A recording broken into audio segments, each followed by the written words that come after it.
मुख्यमंत्री नीतीश कुमार 13 फरवरी को समाधान यात्रा के तहत भागलपुर के दौरे पर आएंगे। मुख्यमंत्री के दौरे को लेकर जिला प्रशासन ने तैयारी तेज कर दी है। जिलाधिकारी ने कई योजनाओं की समीक्षा का भी दिशा निर्देश दे चुके हैं। इसी बाबत आज कमिश्नर दयानिधान पांडे, जिलाधिकारी सुब्रत कुमार सेन, डीडीसी अनुराग कुमार, एसडीएम धनंजय कुमार के अलावे कई वरिष्ठ पदाधिकारियों ने कई जगहों का निरीक्षण किया। अलीगंज में बन रहे वृद्धाश्रम का भी मुख्यमंत्री नीतीश कुमार के द्वारा उद्घाटन कार्यक्रम का आयोजन रखा गया है। वहीं आज पदाधिकारियों द्वारा अलीगंज के गणेशपुर, तीन पुलिया के अलावे कई जगहों का निरीक्षण किया गया। इस दौरान गड़बड़ी पाए जाने पर 3 पदाधिकारियों को शोकॉज करते हुए आज का वेतन काटने का भी जिलाधिकारी ने निर्देश जारी किया। देख रहे हैं ना, माननीय मुख्यमंत्री जी की समाधान यात्रा जो है वो किसी न किसी गांव में पंचायत में होगी। कई जगह का हम लोगों ने चयन किया है, जो फाइनल होगा वो आप लोगों को बाद में बताएंगे। नेताजी सुभाष चंद्र बोस के जीवनी पर आधारित दिल्ली के संसद भवन में प्रधानमंत्री नरेंद्र मोदी सहित कई केंद्रीय मंत्रियों के सामने संवाद कार्यक्रम में बिहार का प्रतिनिधित्व करने वाली देश की सबसे कम उम्र की प्रतिभागी भागलपुर की अपूर्वा सिंह संवाद कार्यक्रम में शामिल होकर देर रात भागलपुर पहुंची, जहां भागलपुर के कई सामाजिक सांस्कृतिक संगठनों के द्वारा ढोल नगाड़े के साथ अपूर्वा का जोरदार स्वागत किया गया। ट्रेन से उतरते ही भागलपुर की बेटी को फूल मालाओं, बुके और अंग वस्त्र से लाद दिया गया।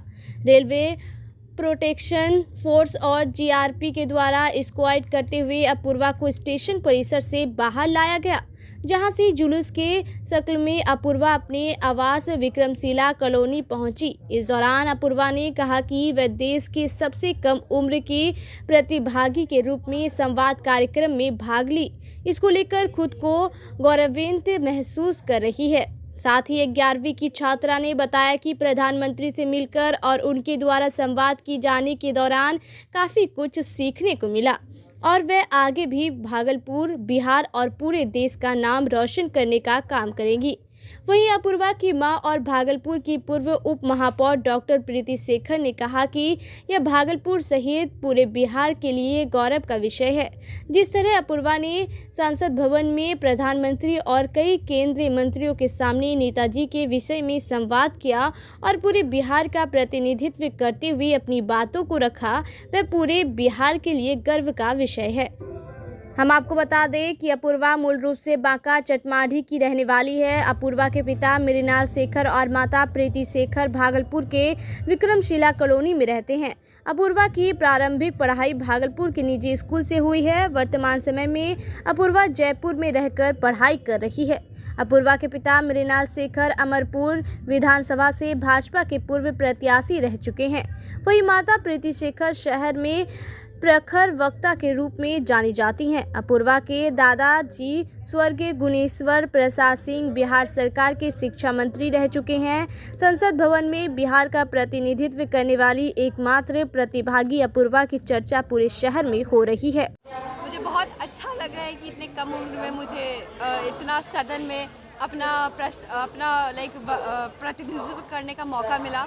और सबसे पहले तो मैं NYK के पूरे ग्रुप को बहुत धन्यवाद देना चाहूँगी कि उन्होंने एक पूरे देश भर के यूथ को एक साथ जोड़ा और इतना बड़ा मौका दिया। अपूर्वा की माँ के तौर पर मेरे लिए नहीं है बल्कि पूरे बिहार के लिए गौरव का विषय है कि बिहार की बेटी अपूर्वा सिंह ने बिहार का प्रतिनिधित्व देश के सदन में किया, आदरणीय प्रधानमंत्री जी के सामने किया और उनसे बिहार के बारे में उनको बताया। और जो हमारी जो विरासत है, यह मुझे सबसे अच्छी बात यह लगी कि आदरणीय प्रधानमंत्री जी का लोकसभा के सम्मानित जो ओम बिरला जी हैं, उनकी सबसे अच्छी बात मुझे यह लगी कि उन्होंने युवाओं को जोड़ने का एक बहुत अच्छा कार्यक्रम किया है। भागलपुर में किड सिल्वर मिनी मैराथन का आयोजन होने जा रहा है, जिसमें 300 से ज़्यादा एथलीट हिस्सा लेंगे। किड यूनिवर्सिटी के सिल्वर जुबली पर आयोजित इस मैराथन में शहर के कई गणमान्य व समाजसेवी भी शामिल होंगे। मिनी मैराथन के संयोजक नीलकमल राय ने प्रेस कॉन्फ्रेंस आयोजित कर बताया कि मिनी मैराथन के लिए सारी तैयारी पूरी कर ली गई है।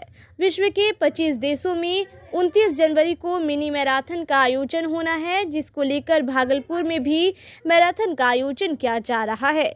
किट यूनिवर्सिटी के संस्थापक व वॉलीबॉल फेडरेशन ऑफ इंडिया के अध्यक्ष डॉक्टर अच्युत सानमत की सोच सबके लिए शिक्षा और सबके लिए खेल के तहत ये आयोजन किया जा रहा है।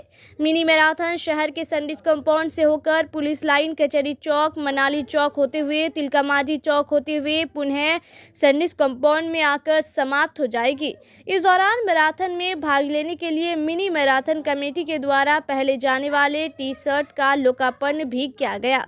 प्रेस कॉन्फ्रेंस के दौरान अजय राय, नसर आलम, विजय यादव सहित कई खेल प्रेमी मौजूद थे। नसर आलम भी आएंगे, एथलेटिक्स के हमारे सेक्रेटरी, वो भी आएंगे। ये एक बड़ा अवसर है जब हम लोग एक साथ किट के सौजन्य से कलिंगा, जो कि देश का अभी नंबर 1 विश्वविद्यालय पढ़ाई, समाज सेवा और खेल के क्षेत्र में है, और उसके संस्थापक आदरणीय डॉक्टर अच्युत सामंत सर की देखरेख में, उनके छत्र छाया में 25 वर्ष विश्वविद्यालय ने सफलतापूर्वक पूरा किया। और इस 25वें वर्ष में थ्रू आउट ईयर कई एक कार्यक्रम देश के विभिन्न भागों में ही नहीं बल्कि विदेशों में भी आयोजित किए जा रहे हैं। कल 29 जनवरी को प्रातः 9:30 बजे से हम लोग एक मिनी मैराथन का आयोजन कर रहे हैं, जो कि एक साथ भारत के जितने राज्य की राजधानियां हैं, और भागलपुर, हम लोग आभार व्यक्त करते हैं सामंत सर का कि उन्होंने भागलपुर में भी ये आयोजन करने का हमें अवसर दिया। और हम लोग चाहते हैं कि देश की राजधानियों में तो अच्छे ढंग से होगा ही, हम चाहते हैं कि भागलपुर में एक इतिहास हम लोग बनाएं। इस कार्यक्रम को लेकर काफ़ी हम लोग कई एक दिनों से काफ़ी काम कर रहे हैं। भागलपुर जिला वॉलीबॉल संघ, भागलपुर जिला एथलेटिक्स संघ, आर्ट ऑफ गिविंग, जिसके संस्थापक अच्युत सामंत सर हैं, ये पूरी तीनों इकाई और भागलपुर के विभिन्न खेल संगठन मिलकर इसकी तैयारी कर रहे हैं। भागलपुर चैम्बर ऑफ कॉमर्स की ओर से शहर में नशा मुक्ति अभियान चलाया गया। शहर की गौशाला मार्केट से नशा के खिलाफ जागरूकता रैली निकाली गई। जागरूकता रैली में भागलपुर चैम्बर ऑफ कॉमर्स के अध्यक्ष लालू शर्मा, उप मेयर सलाउद्दीन हसैन सहित कई समाजसेवियों ने हिस्सा लिया। इस दौरान चैम्बर ऑफ कॉमर्स के अध्यक्ष लालू शर्मा ने कहा कि शहर को नशा मुक्त बनाने और लोगों को नशा के खिलाफ जागरूक करने के उद्देश्य से यह रैली निकाली गई है। जागरूकता रैली के माध्यम से लोगों को नशों से दूर रहने की सलाह दी जा रही है। लोग का एक ही संदेश है, चूँकि हमारे राष्ट्र के जो प्रधानमंत्री है भाई नरेंद्र मोदी, वो इस आयु में भी इतने ऊर्जावान दिखते हैं, इतने ऊर्जावान हैं और इतना काम कर रहे हैं। तो हम लोग, और आज देखिए विश्व की जो है सर्वेक्षण रिपोर्ट आई है, उसमें विश्व के सबसे शक्तिशाली राष्ट्र में भारत तीसरे नंबर पे आया। रसिया, अमेरिका के बाद भारत आया। तो कहीं ना कहीं शारीरिक ऊर्जा जो है वो बहुत ज़रूरी हो गई है। भागलपुर शहर के जवारीपुर तिलका मांझी में ओकाया इलेक्ट्रिक व्हीकल का अधिकृत शोरूम की शुरुआत अपने नए 5 मॉडल के साथ सोमवार 30 जनवरी को करने जा रही है। ओकाया का शोरूम भागलपुर शहर में सागर ग्रुप के माध्यम से सागर इंटरप्राइजेज के नाम से खोला जा रहा है। बढ़ती महंगाई को देखते हुए पेट्रोल की कीमत आसमान छू रही है। ओकाया इलेक्ट्रिक व्हीकल शहर के लिए एक वरदान साबित होगा, क्योंकि यह वाहन कम खर्च के साथ साथ पर्यावरण को भी प्रदूषित नहीं करता। जहां अन्य पेट्रोल बाइक एक साल में लगभग 720 किलो प्रति वर्ष कार्बन डाइऑक्साइड उत्सर्जित करती है और एक पेड़ लगभग 40 किलो कार्बन डाइऑक्साइड अवशोषित कर ऑक्सीजन में परिवर्तित करती है। इस प्रकार लगभग 12 पेड़ हर वर्ष लगाने का कार्य सिर्फ ओकाया इलेक्ट्रिक्स वाहन चलाकर किया जा सकता है। ओकाया इलेक्ट्रिक व्हीकल की खासियत यह है कि दूसरे इलेक्ट्रिक स्कूटी की अपेक्षा 2 गुना बैटरी लाइफ देती है। इसकी बैटरी को 2000 चार्ज किया जा सकता है, जिसमें लगभग 4 से 5 घंटे का समय लगता है। इसकी स्पीड 70 किमी प्रति घंटा है तथा एक बार फुल चार्ज करने पर 140 से 160 किमी तक चलती है।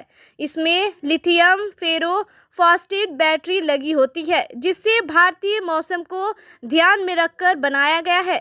प्रेस वार्ता के दौरान कमलेश कुमार सिंह, मैक्सी सागर एवं आराधना कुमारी सागर ग्रुप के फाउंडर भास्कर आलोक ओकाया, ईबी सेल्स मैनेजर संतोष मुखिया के अलावा दर्जनों कार्यकर्ता मौजूद थे। ये जो हमारा व्हीकल है, ये व्हीकल पूरा तरह से जो भी कस्टमर होंगे, कस्टमर के आज और आने वाला कल दोनों को ध्यान में रख करके बनाया गया है और ये दोनों को सिक्योर करेगा, उनके आज को भी सिक्योर करेगा। अभी कुछ दिन पहले ही हम लोग देख रहे थे कि हमारा भागलपुर भी बहुत प्रदूषित शहर में आने गिनती होने लगा है, तो वो सब चीज को अगर ध्यान में रख करके चलेंगे और सड़कों पे इलेक्ट्रिक व्हीकल ज्यादा चलने लगेगी तो पोल्यूशन धीरे धीरे घटेगा, क्योंकि हमारी गाड़ियों में नॉइज भी नहीं होता है और स्मोक भी नहीं होता है, तो दोनों से हम लोग राहत दिलाते हैं। तो बस यही है कि थोड़े से कस्टमर को हम लोग को आकर्षित करना होगा दोनों तरफ से, सरकार की तरफ से भी और हम लोग को अपने स्तर पे भी कस्टमर को अपनी ओर आकर्षित करना होगा।